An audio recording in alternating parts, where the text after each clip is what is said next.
నమస్కారం అండి. నేను మీ నండి రవికుమార్‌ని. రియల్ భూమి వీక్షకులకు పునఃస్వాగతం. చాలామంది అడుగుతున్నారు.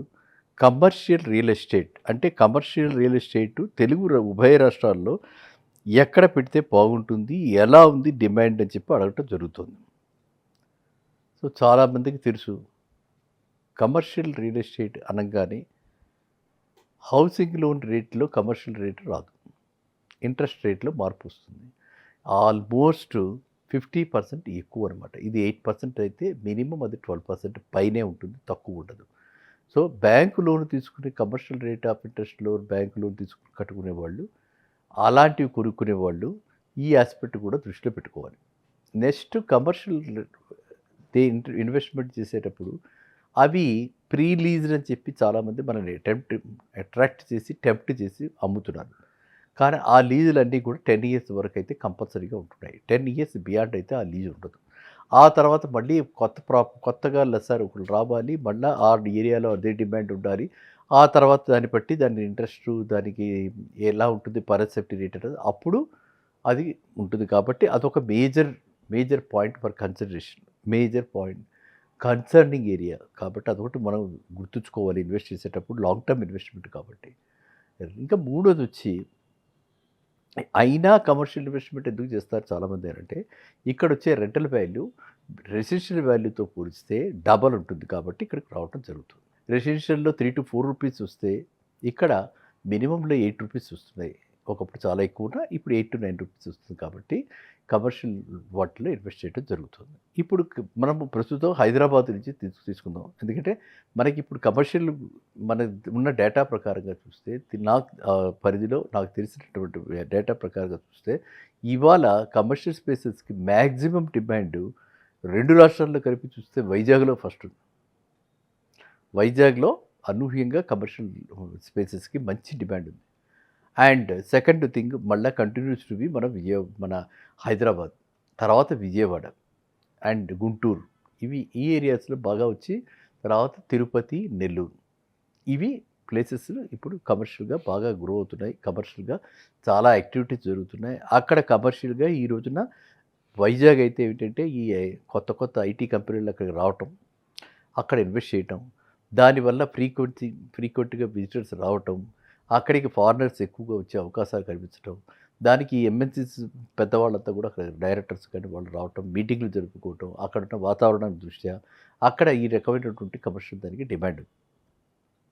అదేంటంటే ఇంకా మన ఇటువైపుకి వస్తే హైదరాబాద్‌కి వచ్చేస్తే హైదరాబాద్‌లో మనకి తెలుసు అందరికీ కూడా మొదటి నుంచి కూడా హైదరాబాద్ అన్నది కంపేర్డ్ టు మెట్రో సిటీస్, మిగతా మెట్రో సిటీస్ అన్నిటికంటే కూడా హైదరాబాద్‌లో కమర్షియల్ ప్రాపర్టీ చాలా చీప్. ఈ మధ్య పెద్ద ట్రాన్సాక్షన్స్ జరుగుతున్నాయి.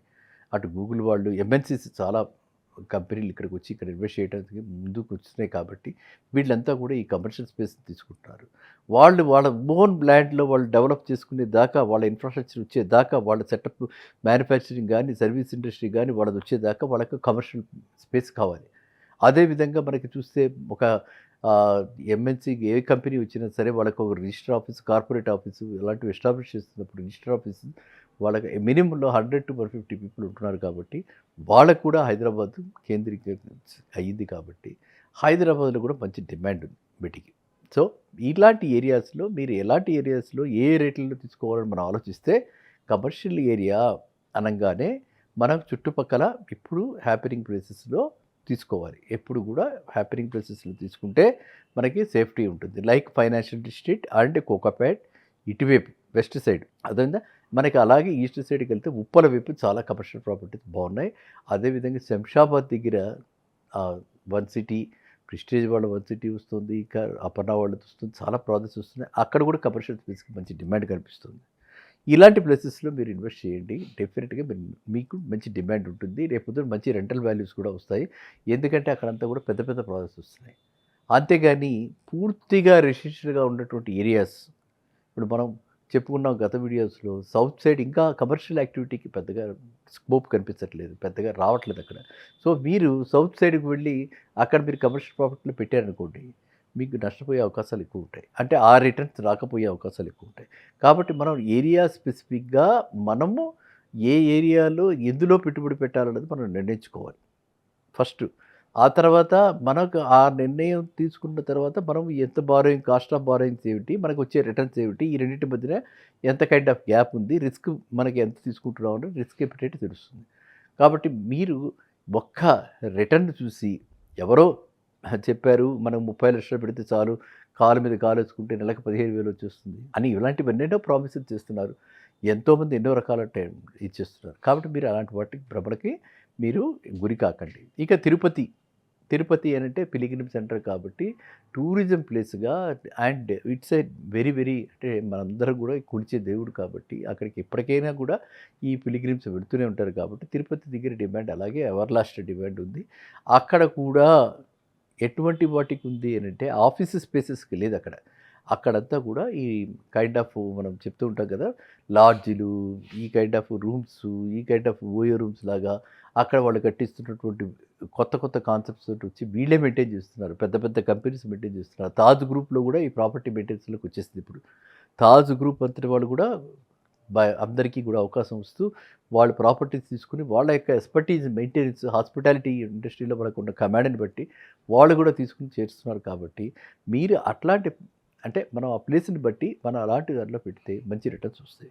ఇక విజయవాడ ఒక అడ్మినిస్ట్రేటివ్ ఆఫీసు అమరావతి రూపుదాల్చుతుంది. గుంటూరు గాని, విజయవాడ మధ్యలో అమరావతి వస్తుంది కాబట్టి అమరావతి బాగా ఫాస్ట్‌గా వెళుతుంది కాబట్టి ఇప్పుడు ఫ్రీక్వెంట్‌గా తరచూ దాన్ని అమరావతికి రాకపోకలు ఎక్కువగా ఉన్నాయి కాబట్టి ఎంఎన్‌సీస్ చూస్తున్నారు కాబట్టి అక్కడ కూడా మీకు మాక్సిమము ఈ టైప్ ఆఫ్ రెసిడెన్షియల్ హోటల్స్, ఈ లాడ్జెస్ ఇలాంటి వాటికే ఎక్కువ డిమాండ్ ఉంది. కాబట్టి మీరంతా కూడా మీరు పెట్టేటప్పుడు పెట్టుబడి ఎటువంటి వాటిలో పెట్టుబడి పెడుతున్నారు? ఇలాంటి వాటిలో పెట్టుబడి పెడుతున్నారనుకోండి, ఈ ప్లేసెస్‌లో ఇలాంటి మనం అనుకున్నటువంటి గదులు, రూమ్స్ ఇలాంటి వాటిలో పెట్టుబడి పెడుతుంటే బావుంటుంది. అదే ఆఫీస్ స్పేస్‌లో పెట్టుబడి పెట్టాలంటే మాత్రము వైజాగ్, ఫాలోడ్ బై హైదరాబాద్. ఇవి 2 ప్లేసెసే ఇప్పుడు బాగా గణనీయంగా ఉంది. ఇంకా కొంతమేర విజయవాడ దగ్గర కొంతమేర మాత్రమే. అది కూడా బికాస్ ఆఫ్ గన్నవరంకి విసినిటీలో చిన్న ఐటీసీలు అవి రాబోతున్నాయి కాబట్టి, ఉన్నాయి కాబట్టి అక్కడ కూడా బావుంది. అంతే తప్ప ఎక్కడైనా సరే మనం బానే ఉంటుంది. కమర్షియల్ అనంగానే మనకేదో పెద్ద హై రిటర్న్స్ వచ్చేస్తాయి అని అనుకోకండి. అలాంటి ట్రాప్‌లోకి వెళ్ళకండి.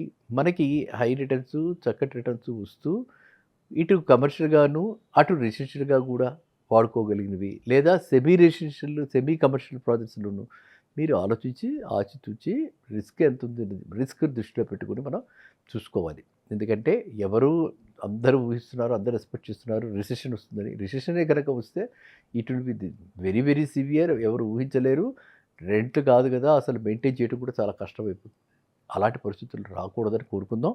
ఒకవేళ అలాంటివి వస్తే అంటే మన దేశానికి అంత రాకపోయినా వేరే ప్రపంచ దేశాల్లో ఎక్కడైనా అమెరికాలో ఎక్కడైనా రిసెషన్ వస్తే ఆ గ్లోబల్ రిసెషన్ వల్ల ఇక్కడ కూడా కాదు ఇంపాక్ట్ ఉంటుంది కాబట్టి మనం అన్నిటికీ ప్రిపేర్ అవ్వాలి. అందువల్ల మీరంతా కూడా ఆచితూచి జాగ్రత్తగా బ్యాలెన్స్డ్‌గా రిస్క్ చాలా మినిమల్ చేసుకొని ఇలాంటి వాటిలో ఇన్వెస్ట్ చేయండి. సరేనా? మళ్ళీ కలుద్దాం నెక్స్ట్ వీడియోలో. నమస్కారం.